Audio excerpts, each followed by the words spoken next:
नमस्कार. साम टीव्हीच्या विशेष मुलाखतीत तुमचं सगळ्यांचं स्वागत. आत्ता आपल्यासोबत गोव्याचे मुख्यमंत्री डॉक्टर प्रमोद सावंत आहेत. नमस्कार सावंत साहेब आणि स्वागत आहे साम टीव्हीमध्ये आपलं. 2 वर्ष त्यांच्या सरकारला पूर्ण झाली.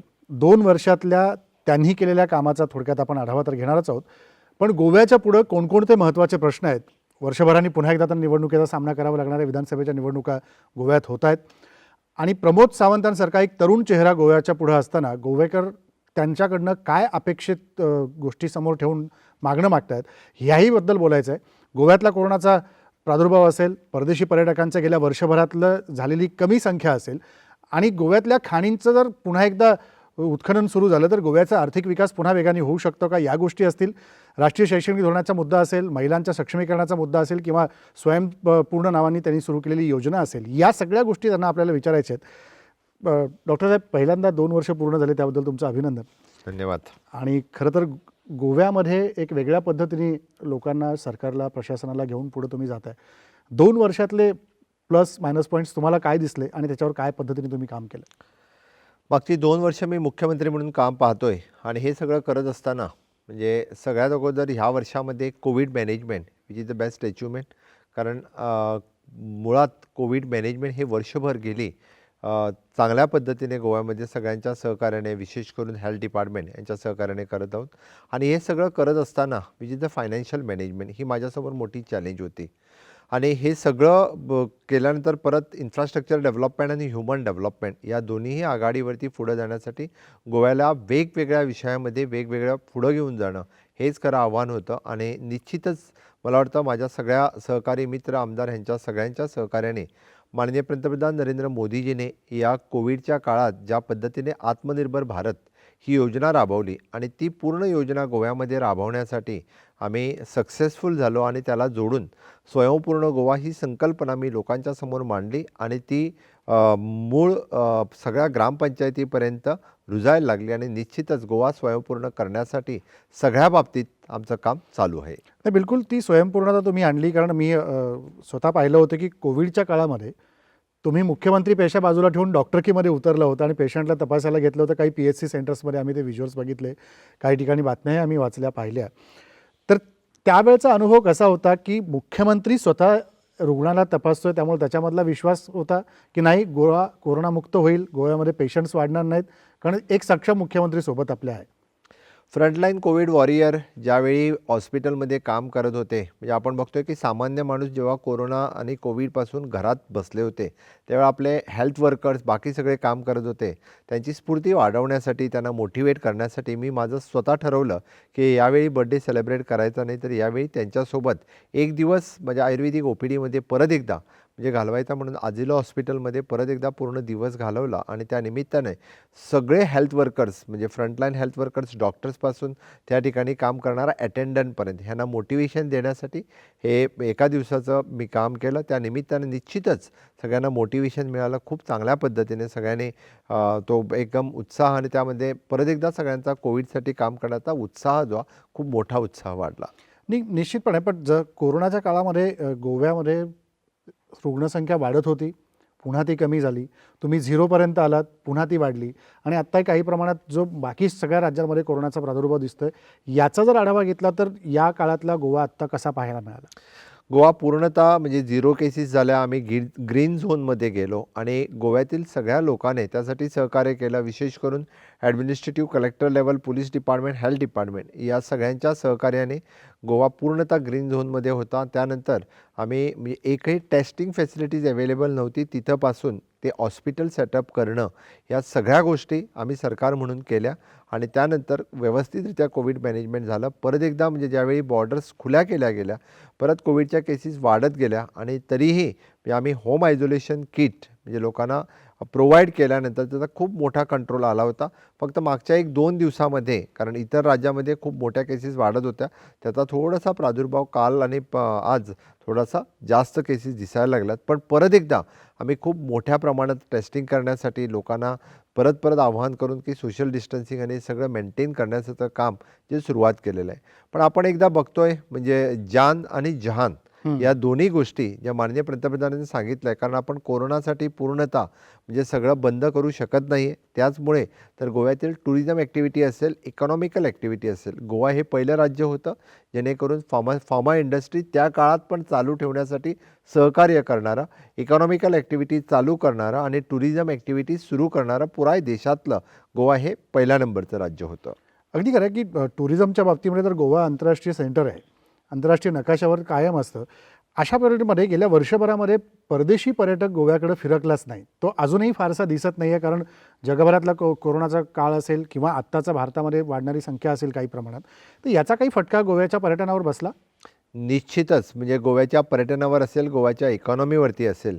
कारण आपण बघतोय अगोदर ॲग्रिकल्चर, मायनिंग, त्याच्यानंतर टुरिझम असा ट्रेंड होता. पण आत्ता म्हणजे टुरिझम हा खूप मोठा व्यवसाय गोव्यामध्ये आहेत. त्याचा इकॉनॉमीवरती खूप मोठा फरक पडला. पण एकदा आजच्या काळातसुद्धा म्हणजे इंडियन टुरिस्ट जे आहेत ते गोव्यासाठी प्रिफर करतात. पण कोरोना म्हणजे मार्चच्या नंतर आजही म्हणजे तेवढ्या मोठ्या प्रमाणामध्ये फॉरेन टुरिस्ट गोव्यामध्ये येत नाहीत, कारण अजूनही MHAने काही कंट्रीजसाठी अलाव नाही केलेलं आहे. पण तरीसुद्धा याचा इन फ्युचर म्हणजे गोव्यामध्ये ज्या पद्धतीनं आम्ही कोरोना कंट्रोल केला, मला वाटतं की इन फ्युचर गोव्यासाठी touristic destination, safest touristic destination म्हणून पुरं जगभर हे गोव्याकडं पाहील असं मला नक्की वाटतं. नाही बिलकुल. पण आत्ता एक परत थोडासा वेगळा प्रश्न विचारतो की एक डॉक्टर म्हणून तुम्ही गोव्याकडं गोव्याचं आरोग्य सुधारण्याकरता म्हणून काय प्रयत्न करणार आहात? कारण मुख्यमंत्री म्हणून तुम्ही कार्य करताच आहात, पण एक डॉक्टर म्हणून गोव्याकडं, गोव्याच्या आरोग्याकडे तुम्ही कसं पाहता? गोव्यामध्ये बेसिक हेल्थ फॅसिलिटीज या म्हणजे सगळ्या तालुक्यामध्ये सुपर स्पेशालिटीज सगळीकडं अवेलेबल आहेत. गोव्यामध्ये गोवा मेडिकल कॉलेज हे अतिउत्तम फ्री ऑफ कॉस्ट ट्रीटमेंट देणारं आणि दीनदयाळ स्वास्थ्य सेवा कार्ड गोव्यातील प्रत्येक माणसाला म्हणत असताना ज्याने गोव्यामध्ये रेजिडन्स 5 इयर्स कंप्लीट केलेली आहे त्यालासुद्धा आम्ही 4 लाखचं हेल्थ इन्शुरन्स कार्ड त्याच्या फॅमिलीसाठी म्हणजे दीनदयाळ स्वास्थ्य सेवा कार्ड प्रोव्हाइड करतो आहे, ज्यामार्फत त्याला सरकारी हॉस्पिटलमध्ये तर मिळेल, पण प्रायव्हेट हॉस्पिटलमध्ये सुद्धा त्याला त्या DDSSY कार्डच्या मार्फत 4 लाखपर्यंतची ट्रीटमेंट ही मोफत मिळते. आत्ता आम्ही गोव्यामध्ये super speciality hospital Goa medical कॉलेजमध्ये कंप्लीट करायला लागलो आहे. कॅन्सर रिसर्च हॉस्पिटल कंप्लीट करायला लागलो आहे. याशिवाय म्हणजे केंद्र सरकारच्या सहकार्याने आयुष रिसर्च सेंटर हेही गोव्यात सुरू होते. त्यामुळं एकंदर केंद्र सरकारच्या सहकार्याने आणि आम्ही स्वतः म्हणजे चिक्कार हेल्थ फॅसिलिटीज गोव्यामध्ये अवेलेबल आहे.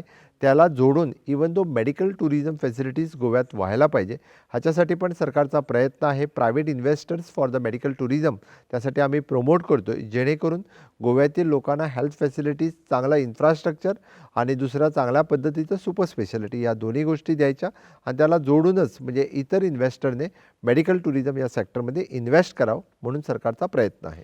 नाही बिलकुल. या गोष्टी तर निश्चितपणे कराव्या लागतील.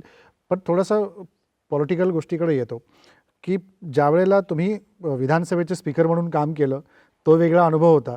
आणि मनोहर पर्रीकरांसारखे एक ज्येष्ठ नेते गेल्यानंतर मुख्यमंत्रीपदाचा चार्ज घेतल्यानंतर आत्ता केलेलं कामाचा वेगळा अनुभव होता. त्या दोन्ही कामाकडे तुम्ही कसं बघता? सभागृह चालवायचं आणि राज्य चालवायचं. माझ्यासाठी या दोन्ही गोष्टी नवीन होत्या. ज्यावेळी मी दुसऱ्या वेळी निवडून आलो, मला कधीही मंत्रिपदाचाही अनुभव नव्हता. माझ्या पहिल्या टर्ममध्ये मी फक्त आमदार म्हणून काम पाहिलं. पण एकंदर 5 वर्षाच्या कार्यकाळामध्ये मी जे काही शिकलो, त्यामुळे मी सभापतीपदी बसल्यानंतर मला त्याचं जास्त कठीण गेलं नाही. पण माझ्या अनुभवाच्या ह्याच्यावरती म्हणजे सभापतीपदाला योग्य न्याय मी दिला आणि सभापतीपदाच्या नंतर 2 वर्षानंतर लगेच म्हणजे स्वर्गीय मनोहर पर्रीकर यांच्या निधनानंतर पार्टी आणि केंद्रीय पार्टी आणि गोव्यातील माझे सगळे सहकारी आमदार यांच्या सगळ्यांच्या सहकार्याने मला मुख्यमंत्रीपदावर मिळाल्यानंतर सुरुवातीचे थोडे दिवस थोडंसं कठीण वाटत होतं, पण त्याच्यानंतर एक व्यवस्थितरित्या ॲडमिनिस्ट्रेशन आणि सगळ्यांना एक बरोबर घेऊन चांगल्या पद्धतीचं ॲडमिनिस्ट्रेशन गोव्याकरांना दिलेलं आहे आणि मला निश्चितच वाटतं की एकदम गोवा चांगल्या पद्धतीने पुढे नेण्यासाठी मी कार्यरत आहे. नाही बिलकुल. पण काही तक्रारी पण अशा येतात की पक्षामध्ये अंतर्गत काही थोडीशी वेगळी वाट चालणारी पण माणसं आहेत, तर त्यांना मोठ बांधून पुढे नेण्यासाठी म्हणून डॉक्टर प्रमोद सावंतांचं धोरण कसं असणार आहे की पुढच्या वर्षभरामध्ये यांना मार्गावरती आणावं लागेल?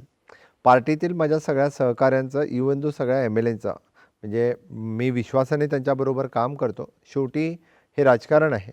राजकारणामध्ये सगळ्या गोष्टी अशाच पद्धतीने चालतात. बट त्यासाठीच मला वाटतं की निश्चितच केंद्र सरकार म्हणजे केंद्रीय नेतृत्वाचा माझ्यावरती विश्वास आहे, राज्यातील नेतृत्वाचा माझ्यावरती विश्वास आहे आणि जेणेकरून मी खूप विश्वासानं हे राज्य आणि राज्य प्रथम ज्या पद्धतीनं आपण म्हणतोय की आपल्यासाठी राष्ट्र प्रथम, राज्य प्रथम, त्यानंतर बाकी सगळ्या गोष्टी, ह्याच पद्धतीने माझं काम सुरू आहे. ती या सगळ्या पार्श्वभूमीवरती जेव्हा मनोहर पर्रीकरांसारखे एक ज्येष्ठ नेते भाजपचे, मी पुन्हा एकदा तो मुद्दा याच्यासाठी विचारतो, कारण पर्रीकरांनी कायम त्यांच्या कार्यकाळामध्ये मुख्यमंत्री पदाच्या तुमच्याकडे एक गोव्याचं उभरतं नेतृत्व म्हणून वारंवार अनेकांशी चर्चा केली होती. ज्या वेळेला आम्ही पत्रकार म्हणून कधी कधी भेटायचो तर तुमच्यानंतर गोव्यात दिसणारा चेहरा तर ते म्हणायचे डॉक्टर प्रमोद सावंत हा मला चेहरा दिसतो. तर हा जो विश्वास पर्रीकरांच्या मनात तुमच्याबद्दलचा होता, त्याच्या मागची कारणं काय होती? खरं म्हणजे मी त्यासाठी स्वर्गीय मनोहर पर्रीकर ह्यांनी माझ्यावरती विश्वास ठेवला सुरुवातीपासून. म्हणजे मला तिकीट देत असताना सुद्धा मी गव्हर्नमेंट जॉबमध्ये क्लास 1 गॅझेटेड ऑफिसर म्हणून काम करत होतो. त्या ठिकाणी मला जॉब सोडून राजकारणात यायला पाहिजे हे सांगितलं आणि त्याने कदाचित माझ्यामध्ये ते नेतृत्वाचे गुण बघितले असेल आणि सुरुवातीपासून जी पार्टीबरोबर अटॅचमेंट होती माझीच नाही, माझ्या वडिलांच्यापासून म्हणजे पार्टीच्या सुरुवातीच्या इथल्या कामापासून मी माझी फॅमिली ही भारतीय जनता पार्टीशी जोडलेली होती. त्यानंतर त्याने माझं सामाजिक काम म्हणजे माझ्या NGOच्या माध्यमातून मी या पूर्ण तालुक्यामध्ये, जिल्ह्यामध्ये मी जे काम करत होतो साई लाईफ केअर ह्या NGO मार्फत आणि पार्टीचं काम हे त्याने बघितलं होतं आणि निश्चितच 1 वर्ष जे पहिल्या 5 वर्षामध्ये मी आमदार म्हणून आणि त्यांच्या नेतृत्वाच्या खाली GSIDC व्हाईस चेअरमॅन, त्यानंतर चेअरमॅन आणि विश्वासानं जे दिलेलं काम मी कंप्लीट करत होतो. मला वाटतं त्याचमुळे त्यांना वाटत असेल की कदाचित पार्टीचं नेतृत्व म्हणून मी पुढे येऊ शकेन. कारण मला अजूनही आठवतं की पहिल्या वेळी मला ज्यावेळेला तिकीट दिली त्यावेळेला बऱ्याच वेळा पत्रकारांनी त्यांना विचारलं की तुम्ही म्हणजे त्यावेळीचे आमचे आमदार आणि पार्टीचे त्यावेळीचे माजी प्रदेशाध्यक्ष डॉक्टर सुरेश आमोणकर यांना डावलून तुम्ही डॉक्टर प्रमोद सावंत यांना का तिकीट दिली? तर त्याने सांगितलेलं शब्द अजूनही माझ्या कानात आहेत, ए लंबे रेस का घोडा आहे. पण ते गोव्याला अनुभव येतोय, त्या पद्धतीचा अनुभव निश्चितपणे गोव्याला येतोय. मला थोडंसं प्रेक्षकांना इथं वेगळं सांगायचं आहे की डॉक्टर प्रमोद सावंतांचं महाराष्ट्राचं नातं फार वेगळं आहे. कारण डॉक्टर सावंतांचं शिक्षण कोल्हापूरमध्ये झालं आहे आणि कोल्हापूरमधले अनेक मित्र डॉक्टरांच्या बरोबर आजही तितक्याच संपर्कात आहेत. त्यामुळं महाराष्ट्राच्या बरोबर असलेलं त्यांचं नातं आणि मराठी भाषेवर त्यांची असलेली कमांड ह्या दोन्ही गोष्टी तुम्हाला याच्यातनं दिसून येतील. तर आज मुख्यमंत्री झाल्यानंतर महाराष्ट्राकडे बघताना तुम्हाला काय दिसतं की महाराष्ट्राचं चित्र, कोल्हापूरचं चित्र, कोल्हापूर इथून अगदीच जवळच्या अंतरावरती आहे? माझं बेसिक ग्रॅज्युएशन BMS हे कोल्हापुरातून कंप्लीट झालेलं आहे. त्यामुळे पूर्ण महाराष्ट्रातील वेगवेगळ्या जिल्ह्यामध्ये, तालुक्यामध्ये माझे वेगवेगळे मित्र आहेत. त्याशिवाय माझे पॉलिटिकल मित्र म्हणा खूप जिल्ह्यामध्ये आहेत. मी परत माझं MSW master in social work हे माझं पुण्यामध्ये कंप्लीट झाले. अच्छा. त्यामुळं त्यावेळी पण माझ्याकडं कितीतरी महाराष्ट्रातील मित्र हे MSW करत असताना पण 2 वर्ष म्हणजे हे माझ्याबरोबर होते. त्यामुळे कित्येक जणांशी सामाजिक, राजकीय आणि वैद्यकीय मळावरती म्हणजे असलेले मित्र महाराष्ट्रामध्ये आहेत. त्यामुळे सदोदित म्हणजे महाराष्ट्राशी एकदम जवळचे संबंध राहिलेले आहेत. नक्कीच मला वाटतं की महाराष्ट्र हे खूप मोठं राज्य आहे त्या मानानं आणि तिथे काम करण्यासाठी खूप मोठा स्कोप या सगळ्या क्षेत्रामध्ये सगळ्या लोकांना निश्चितचरित्या आहे. पण एक दुसरा मुद्दा तुमच्या बोलण्यातनं मगाशी जो स्वयंपूर्ण तुम्ही उल्लेख केला अगदी सुरुवातीला, तर स्वयंपूर्ण योजना नेमकी गोव्यासाठीची काय पद्धतीने काम करते आणि त्याचा फायदा, त्याचा उपयोग गोव्यातल्या कुठल्या घटकांपर्यंत पोहोचतो?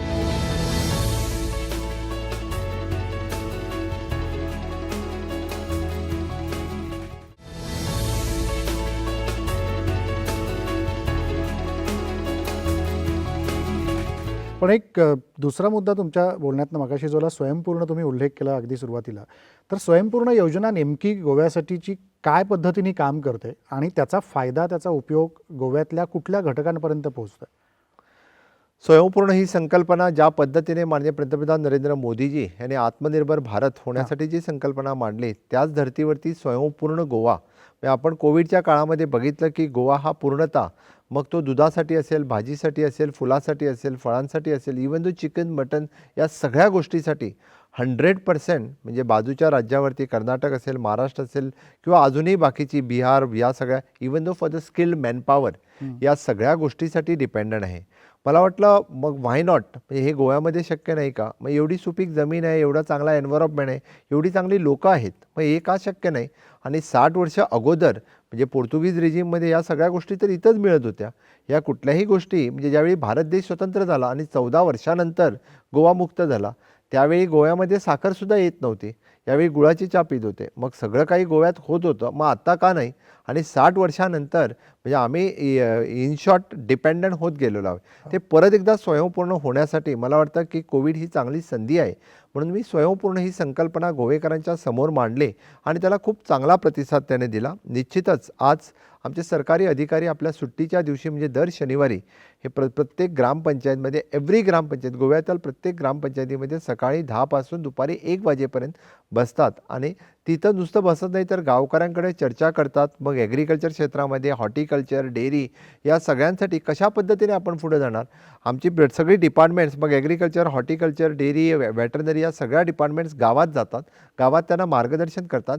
मग गावात लागणार असणारी भाजी असेल, दूध असेल, मासळी असेल, सगळं काही म्हणजे आपल्या गावामध्ये कसं तयार व्हायचं ही योजना सुरू झाली. आणि ही योजना एवढंच नाही की 100% जे आम्ही इम्पोर्ट करत होतो म्हणजे व्हेजिटेबल्स इम्पोर्ट करत होतो त्या जागेवरती मागच्या 2 महिन्यामध्ये आम्ही एक्सपोर्ट करायला लागलो. म्हणजे 20% इव्हन दो मिरची बाकीच्या व्हेजिटेबल्स या आमच्या हॉर्टिकल्चर कॉर्पोरेशनमार्फत आमच्याकडून इतर राज्यामध्ये जायला लागल्या. त्याचमुळे मला वाटतं की निश्चितच स्वयंपूर्ण ही संकल्पना रुजायला लागलेली आहे आणि ह्यानेच म्हणजे आम्ही 100% स्किल्ड मॅनपॉवरवरती बाकीच्या राज्यावरती म्हणजे आमच्याकडे येणारी स्किल्ड मॅनपॉवर ही UP, बिहारसुद्धा लोकं इथं येतात. Even though north eastern Jammu Kashmir किंवा आपले आसाम या ठिकाणची लोकं हॉटेल इंडस्ट्री असेल किंवा बाकीच्या इंडस्ट्रीज काम करण्यासाठी येतात. मग तेच आता आम्ही गोव्यातील तरुणांना स्किल करण्यासाठी सुरू केलं. हॉटेल इंडस्ट्री असेल, टुरिझम इंडस्ट्रीमध्ये असेल, फॉरेस्ट डिपार्टमेंटमध्ये असेल. म्हणजे आम्ही परवा फॉरेस्ट गाईड म्हणून, टुरिस्ट गाईड म्हणून कितीतरी जणांना स्किल करण्यासाठी वेगवेगळ्या डिपार्टमेंटच्या मार्फत सुरुवात केलेली आहे. म्हणून म्हणतोय मी गोवा स्वयंपूर्ण होण्याकडं वाटचाल सुरू झालेली आणि निश्चितरित्या मला खात्री आहे किंवा आम्ही 60 वर्ष मुक्तीची मनवत असताना गोवा स्वयंपूर्ण करण्याकडे सगळ्या दृष्टीने काम चालू केलेले आहे. मग ती म्युन्सिपाल्टी असू दे किंवा ग्रामपंचायत असू दे या सगळ्या स्तरावरती खूप खूप सरकारी अधिकारी म्हणजे काम करतात. त्यांचं खूप सहकार्य मला या स्वयंपूर्णतेकडे जात असताना लाभत आहे. अगदी खरं. तुम्ही डेअरीचा आत्ता उल्लेख केला म्हणून विचारतो, तुम्ही गोशाळा पण सुरू केली असं ऐकलं. तर ती कन्सेप्ट काय होती? म्हणजे ही गोशाळा कुठे तुम्ही जाऊन पाहिली आणि तिथून काय प्रेरणा आली की नाही गोव्यात देखील अशा पद्धतीने आपण वेगवेगळ्या ठिकाणी सुरू केलं पाहिजे? काय गोव्यामध्ये कामधेनू ही योजना होती. त्याच्यानंतर कम्युनिटी डेअरी हा संकल्प आणला. कारण गोवा ही दुग्ध क्रांती गोव्यामध्ये व्हावी म्हणून त्यावेळी स्वर्गीय मनोहर पर्रीकर ह्याने ही संकल्पना मांडली.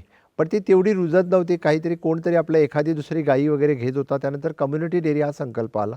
कम्युनिटी डेअरी ही स्कीम घेणारा मी पहिल्यांदा म्हणजे आमच्या गावातील जवळपास 30-40 जण एकत्र आलो आणि गोमांचल कॉपरेटिव्ह डेअरी ही माझ्या मतदारसंघात कुंडे गावामध्ये सुरू केली. जेणेकरून आज मी मोठ्या अभिमानाने सांगतोय की आमच्या डेअरीतनं 1,500 ते 2,000 लिटर जे दूध आहे म्हणजे आमच्या डेअरीतलं आणि आजूबाजूली गावातील लोकं हे त्या ठिकाणी दूध संकलन करतात आणि रोज गोवा डेअरी किंवा सुमूल डेअरी त्याला प्रोव्हाइड करतात. आणि त्या निमित्तानं म्हणजे सुरू करण्यापाठीमागचा उद्देश एवढाच होता की आमदार जर आपली डेअरी सुरू करू शकत असेल तर बाकीच्या कितीतरी तरुण युवक या व्यवसायामध्ये यावे आणि निश्चितच म्हणजे त्या कारणाने आज आमची पूर्णतः डेअरी या ठिकाणी सुरू केली. डेअरीच्या वरती परत आम्ही बायोगॅस सुरू केला. त्याच्यानंतर जे बायोबॅक्टेरिया मिळतो आहे तोही तिथं मिळतो आहे. त्याच्यानंतर मॅन्युअर सुरू केलं की गांडूळ खत निर्मिती सुरू केली. आता वीज निर्मिती सुरू करतो आहे आपण त्याच डेअरीवरती. जेणेकरून गोव्यातील कितीतरी लोकं येऊन मुद्दामून बघून जातात आणि हे प्रयोग म्हणून आम्ही सुरू केलेला संकल्प आज पूर्णतः नवीन तरुण हे आपल्याकडं पण सुरू करायला लागलात. यासाठी ह्या गोमांचल डेअरी हा प्रकल्प मी सुरू केला. नाही, ही खरोखरच चांगली गोष्ट आहे की नवं काहीतरी इथे आणायचं आणि गोव्यातल्या तरुणाईला एक वेगळ्या पद्धतीने स्किल करून त्याला त्याच्या पद्धतीचा व्यवसाय किंवा एखादा बिझनेस आपण म्हणूया तो सुरू करून द्यायचा. पण जसं तुम्ही या दृष्टीने बघताय की बेरोजगारीचा मुद्दा समोर येतो, गोव्यातली बेरोजगारी तुम्ही मुख्यमंत्री होण्याआधी आणि मुख्यमंत्री झाल्यानंतर ही किती प्रमाणामध्ये कमी जास्त दिसते? कारण त्याचा प्रस्ताव गोव्यामध्ये आत्ता एवढा मोठा समुद्रकिनारा आपल्याला लाभलेला आहे. शिपिंगसारखी गोवा शिपिंग कॉर्पोरेशन देखील इकडे आहे. तर याच्या माध्यमातून मेरिटाईम बोर्डाशी काही हाताशी घेऊन आपण पुढं काही करण्यासाठी इच्छुक आहात का, की तरुणाईला त्याच्यामध्ये आणलं पाहिजे? मी पूर्ण माझ्या 2 वर्षाच्या कार्यकाळामध्ये 1 वर्ष माझं पूर्णतः कोरोनामध्ये गेलं. हो. आणि तरीही पण म्हणजे गोव्यातील ज्याला एम्प्लॉयमेंट एक्सचेंज ज्याला आपण म्हणतोय की गोव्यातील सरकारी नोकरी मिळण्यासाठी जी एम्प्लॉयमेंट एक्सचेंज असायची ते मी कन्वर्ट केलं into the model career centre with CII. Okay. म्हणजे प्रायव्हेट पार्टनरशिप केल्या कारणानं आज म्हणजे त्या मॉडेल करिअर सेंटरच्या मार्फत फक्त सरकारी नोकरी नाही, तर प्रायव्हेट कंपनीमध्ये सुद्धा त्या मॉडेल करिअर सेंटरमधून लोकांना नोकऱ्या मिळतात. त्यामुळे गोव्यातील प्रत्येक तरुण आपल्या घरातून ऑनलाईन आपलं रजिस्ट्रेशन मॉडेल करिअर सेंटरवरती करतोय आणि सरकारी आणि बिनसरकारी आणि त्याला करिअर काउन्सिलिंग बाकीच्या सगळ्या गोष्टी मॉडेल करिअर सेंटरच्या मार्फत केल्या जातात. दुसरी गोष्ट त्याला जोडून आम्ही जी केली की स्किल एज्युकेशन खूप मोठ्या प्रमाणामध्ये गोव्यात सुरू केलं. पहिला मरीटाईम क्लस्टर म्हणजे मरीटाईम बोर्डची आपण गोष्ट करताय, तो सेम मरीटाईम क्लस्टर जो आहे हा गोव्यात सुरू झाला. 14 जणांनी एकत्र येऊन म्हणजे भारतातला पहिला मरीटाईम क्लस्टर गोव्यात सुरू झाला. शिपिंग इंडस्ट्रीसाठी गोव्यात खूप मोठा स्कोप आहे. टुरिझम इंडस्ट्रीसाठी खूप मोठा स्कोप आहे. इवन दो फॉर द म्हणजे ज्याला आपण म्हणतो की टुरिझम इंडस्ट्रीमध्ये वेगवेगळे मेडिकल टुरिझम, हेल्थ टुरिझम अशा वेगवेगळ्या ज्या गोष्टी आहेत त्या गोव्यात सुरू करण्यासाठी आणि त्याच्यासाठी लागणारी स्किल मॅनपॉवर ह्याला ट्रेनिंग करणं हे गोव्यामध्ये सुरू केलं. वॉटर स्पोर्ट्स केंद्र सरकारच्या सहकार्याने आम्ही सुरू केलेलं हे वेगवेगळे प्रकल्प असतील त्याच्यासाठी ट्रेनिंग देणं हे गोव्यामध्ये सुरू केलं.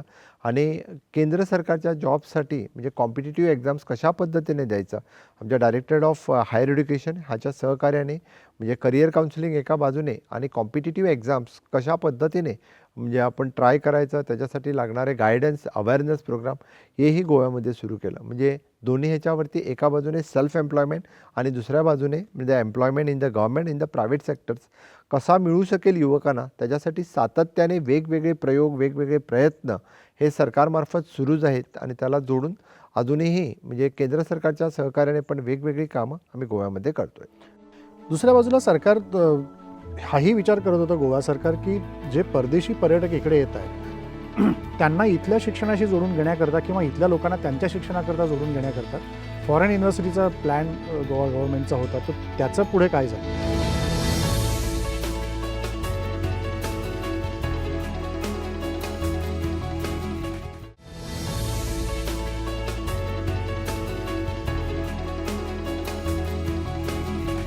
बिलकुल की आता शिक्षणाचा विषय निघाला म्हणून राष्ट्रीय शिक्षण धोरण नुकतंच केंद्र सरकारने जाहीर केलं. प्रत्येक राज्य त्यांच्या पद्धतीने तिथे असलेल्या ॲबिलिटीप्रमाणे आणि त्या राष्ट्रीय शैक्षणिक धोरणातले मुद्दे त्या राज्याला कसे लागू होतील याप्रमाणे विचार करतं आहे. तर गोवा सरकार राष्ट्रीय शिक्षण धोरण आणि इथला अभ्यासक्रम याला सिंक्रोनाइज कसं करणार आहे? NEP नॅशनल एज्युकेशन पॉलिसी जेव्हा मी खरोखरच म्हणजे माननीय पंतप्रधान नरेंद्र मोदीजी आणि आपले HRD मिनिस्टर पोखरियालजी यांचं खूप खूप अभिनंदन करतोय.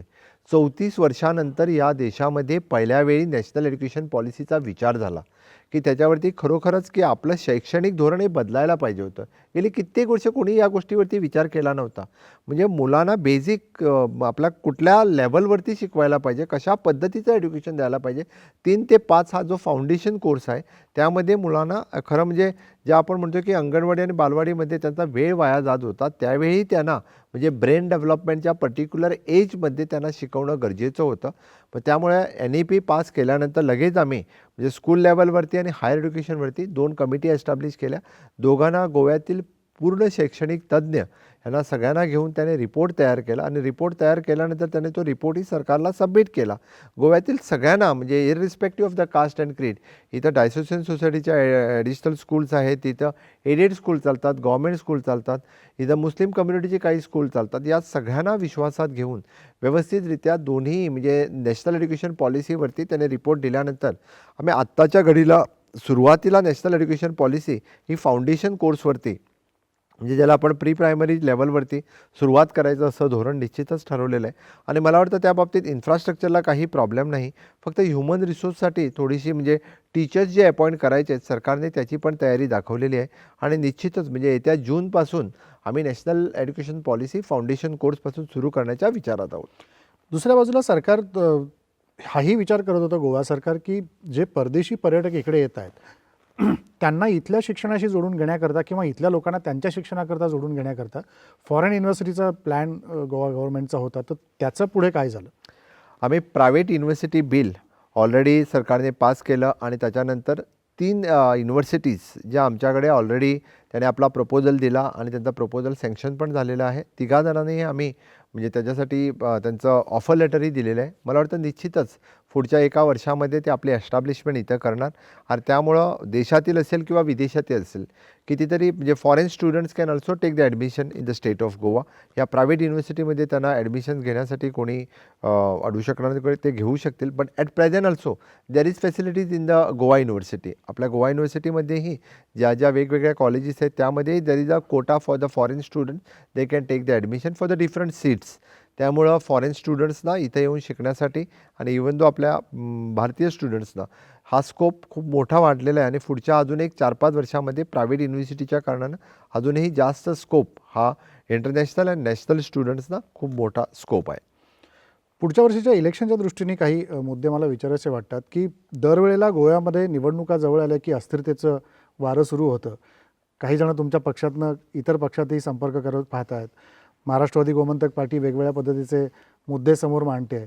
तर असं असताना ही अस्थिरता तुम्ही थांबवणार कशी? की वर्षभरापासूनच या गोष्टी हालचाली सुरू होतात. आत्ताच तुमच्या नगरपालिकांच्या निवडणुका झालेल्या आहेत. तर या सगळ्याकडे पाहता तुम्ही त्याच्यावर पावलं कशी टाकणार? आत्ता भारतीय जनता पार्टीकडं माझ्या सरकारमध्ये 27 आमदार आहेत. एका आमदार अपक्ष आमदारांचा सपोर्ट म्हणजे 40मध्ये 28 लोकही आमच्याबरोबर आहे आणि मला निश्चितच खात्री आहे, कारण ज्या ज्या निवडणुका गोव्यामध्ये आत्तापर्यंत माझ्या नेतृत्वाच्या खाली झाल्या, मग त्या बायपोलच्या असेल, लोकसभेच्या असेल किंवा जिल्हा पंचायतीच्या असेल, सगळ्या निवडणुकामध्ये खूप चांगलं यश हे भारतीय जनता पार्टीला मला या ठिकाणी मिळालेलं आहे. त्याची नोंद केंद्र सरकारने किंवा केंद्रीय पार्टीने पण घेतलेली आहे. निश्चितच येणाऱ्या म्युन्सिपाल्टी इलेक्शनमध्येही आम्हाला खूप चांगलं यश गोव्यामध्ये मिळणार आहे आणि मला खात्री आहे की येत्या 2022च्या निवडणुकामध्ये जे आहेत त्यांना बरोबर घेऊन जाणं हे माझ्यासाठी तशी जरी चॅलेंज असली तर निश्चितरित्या परत एकदा सरकार आणण्यासाठी म्हणजे विश्वासानं सगळ्यांना बरोबर घेऊन जाण्याचं काम हे माझ्याकडून होईल. इथल्या स्थानिक पार्टीने ऑलरेडी म्हणजे माझ्या नेतृत्वाच्या खाली पुढच्या निवडणुकीला जाणार आहे हे जाहीर केलेलं आहे. त्यामुळे निश्चित माझ्यासमोर एक चॅलेंज आहे की परत एकदा भारतीय जनता पार्टीचं सरकार या गोव्यामध्ये आणण्यासाठी मी सदोदित प्रयत्नित असेल.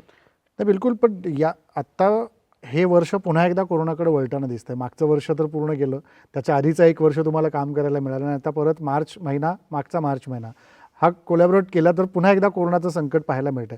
तर गोवा सरकारने याची काय पावलं उचललेली आहेत? मागच्या वेळेला तुम्ही सगळ्या तुमच्या सीमा तिन्ही राज्याकडच्या जोडणाऱ्या सीमा सील केल्या होत्या. तर आत्ताचे पुढचे पावलं त्याच्याबद्दलची कशी असणार आहेत? माननीय पंतप्रधान नरेंद्र मोदीजीने हे परत म्हणजे जान आणि जहान या दोन्ही गोष्टी केलेल्या आहेत. म्हणजे आपल्याला जान पण वाचवायची आणि जहान पण पाहिजे. म्हणून तर म्हणजे आपण जे म्हणतोय की वॅक्सिनेशनचा कार्यक्रम खूप मोठ्या पद्धतीने आम्ही या ठिकाणी सुरू केलेला आहे.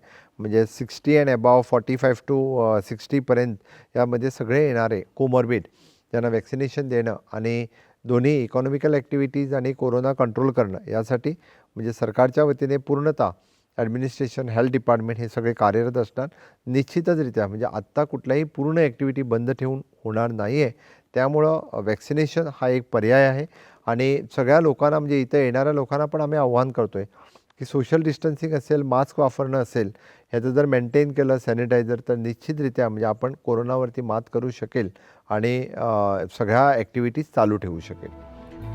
गेल्या वर्षभरामध्ये गोव्यातलं जे टुरिझम थांबलं, बाहेरचे लोक यायची थांबली, हॉटेल इंडस्ट्री बंद होती, गोव्यातलं बाकीचे व्यवसाय बंद होते, याचा गोव्याच्या अर्थव्यवस्थेवर किती परिणाम झाला?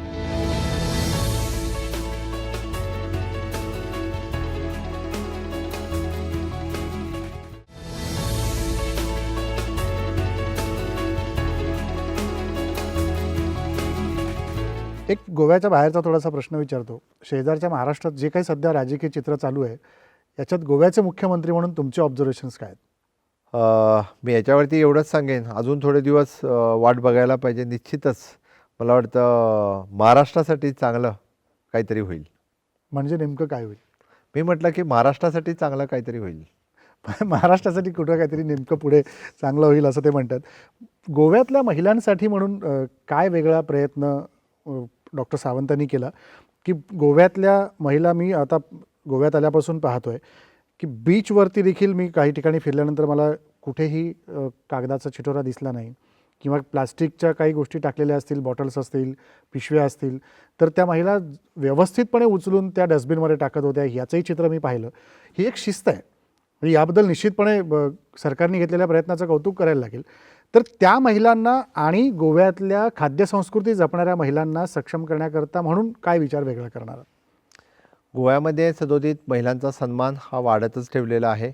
महिलांना खरं म्हणजे गृह आधार ही योजना म्हणजे पूर्वी मनोहर पर्रीकर यांनी सुरू केली, जेणेकरून त्यांचं घर खर्च चालण्यासाठी म्हणजे मंथली ₹1500 या गृह आधार योजनेच्या मार्फत त्याने त्यांचा काहीतरी लघु उद्योग सुरू करावा, यामार्फत सरकारकडनं त्यांना सदोदित सपोर्ट केला आहे. मग त्या ग्रामीण भागातल्या असेल किंवा शहरी भागातल्या असेल, आणि ज्यावेळी त्यांना कुठल्याही व्यवसाय करायचा असेल, त्यांना प्रोत्साहन देण्यासाठी वेगवेगळ्या डिपार्टमेंटमार्फत सरकारकडून सदोदित प्रोत्साहन मिळते. तिसरी गोष्ट, ज्या ठिकाणी त्यांना म्हणजे मग नोकरीमध्ये असेल किंवा बाकीच्या ठिकाणी असेल, म्हणजे या सगळ्या क्षेत्रात आपल्याला महिला वावरताना दिसत असेल. या ठिकाणी कमी शिकलेल्या महिलांना पण म्हणजे आपण म्हणतो की ह्युमन रिसोर्स कॉर्पोरेशन जे आहे, त्यांना स्किल्ड करून, त्यांना ट्रेन करून, म्हणजे आपण जसे हाऊसकीपिंग, अटेंडंट ह्यासारख्या नोकऱ्या अगोदर कोणतरी बाहेरच्या राज्याहून इथे येऊन करत होत्या, बट त्यांनाही म्हणजे सिक्युरिटी ह्या सगळ्या नोकऱ्यांसाठी त्यांना ॲकोमोडेट करणं आणि खूप चांगल्या पद्धतीने आता खूप करतात. कारण त्यांना एक सिक्युरिटी आणि ट्रेनिंग जे चांगलं म्हणजे त्यांना पण वाटतं आहे की माझी नोकरी परमनंट नोकरी आहे. माझ्यासाठी म्हणजे आपण एखादी विधवा भगिनी बघतोय आपली एखादी, तेव्हा तिला सपोर्ट करणं गरजेचं होतं. तेच ह्युमन रिसोर्स कॉर्पोरेशन या नावाने जे आम्ही नवीन कॉर्पोरेशन सुरू केलं, म्हणजे मागे सुरू करत असताना मी त्या कॉर्पोरेशनमध्ये होतो आणि त्यामार्फत खूप निराधार महिलांना आम्ही काम देऊ शकलो. आणि निश्चितच मग इथं बीच क्लिनिंगपासून रोड क्लिनिंगपर्यंत या वेगवेगळ्या सेक्टरमध्ये आमचं सॉलिड वेस्ट मॅनेजमेंट कॉर्पोरेशन खूप चांगल्या पद्धतीने काम करतं. या ठिकाणचे वेगवेगळे सॉलिड वेस्ट मॅनेजमेंटचे प्लांट्स असतील किंवा रोड क्लिनिंगचं काम, बीच क्लिनिंगचं काम गोव्यामध्ये खूप मोठ्या पद्धतीने आम्ही म्हणजे जसं म्हणतोय की ग्रीन गोवा, क्लीन गोवा ठेवण्यासाठी सातत्याने सरकारचा आणि लोकांचाही प्रयत्न त्या पद्धतीने असतोय. गेल्या वर्षभरामध्ये गोव्यातलं जे टुरिझम थांबलं, बाहेरचे लोक यायची थांबली, हॉटेल इंडस्ट्री बंद होती, गोव्यातलं बाकीचे व्यवसाय बंद होते, याचा गोव्याच्या अर्थव्यवस्थेवर किती परिणाम झाला? एकंदर याचा खूप मोठा परिणाम गोव्याच्या अर्थव्यवस्थेवर झाला. मी जसं सांगितलं की मायनिंगच्या नंतर टुरिझम ॲक्टिव्हिटी ही खूप मोठी ॲक्टिव्हिटी म्हणजे कोस्टल बेल्टमध्ये तर आहेच आहे आणि ऑटोमॅटिकली त्याचा परिणाम पूर्ण गोव्यावरती होतो आहे. गोव्यातील सगळी 5 स्टार हॉटेलपासून छोटी हॉटेलपर्यंत, मग ती रेस्टॉरंटसुद्धा पूर्णतः नाही म्हटली तरी एक 3-4 महिने पूर्णतः बंद होती. या हॉटेलमध्ये काम करणारी लोकं परत ग्रामीण भागातले तिथं असायचे. त्यामुळे त्याचा खूप मोठा परिणाम या अर्थव्यवस्थेवर झाला. सरकारकडून थोडी बहुत मदत त्यांना जी काही करू शकलो ते आम्ही केली.